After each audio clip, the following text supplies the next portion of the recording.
पिला माने आज तुम गोटे नुआ ट्रांसलेशन नहीं आसी ओडिया रु इंग्लिश हमें ट्रांसलेशन करबा केमिति करबा देखो आम विद्यालय एक मंदिर अटे एई भली ट्रांसलेशन तुमको दिया जायछि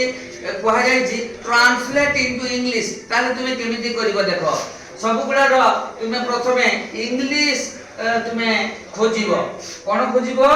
इंग्लिश खोजिबो आगे देखो कोन करबा आम विद्यालय आवर कोन हबो आम विद्यालय कोन हबो आवर स्कूल बुझी पारलो एगुडा सब जानि नबो आगे आगे सब एगुडा जानि नबो प्रथमे तापरे एक मंदिर एक इंग्लिश कोन ए और एन ताले स्कूल पाखरे ए लागिबो ना एन लागिबो ना ए लागिबो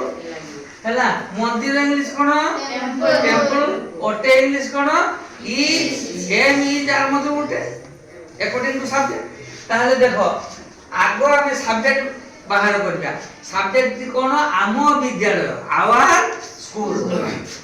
ताले आगे लिखि देबा आवर स्कूल नकी स्कूल लिखि देबा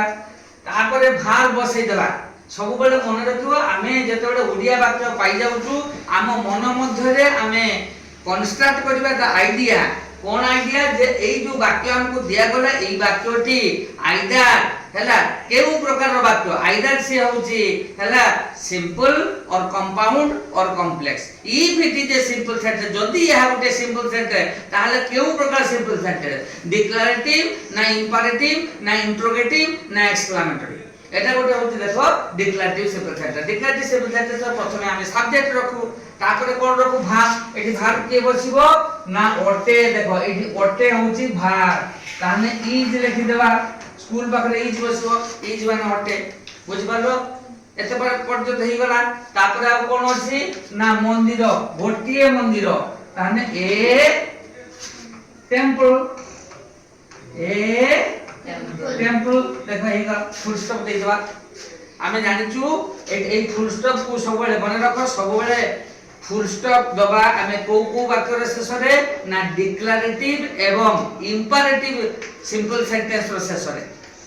क्वेश्चन मार्क दबा आमे इंट्रोगेटिव सिंपल सेंटेंस रो शेष रे मार्क ऑफ एक्सक्लेमेशन दबा आमे एक्सक्लेमेटरी सिंपल सेंटेंस रो शेष रे एई गुडा को तुमको मन रखिया पड़िबो these are called punctuation marks a full stop comma question mark of exclamation all these are called what punctuation marks एगुडू punctuation mark कहा जाय एगुडू को दबा भूलिबो नाही जदि तुमे भूली जाउछो ताहले किंतु तुमको एई वाक्य हिसाब रे धरा जीवो नाही कथरा पिला बुझि पारलो एवं जने परीक्षक याकू सुन मध्ये तुमको देबे तुमे कंप्लेन करि परिबो ना ताले पूरा बुझी गलो कि नाही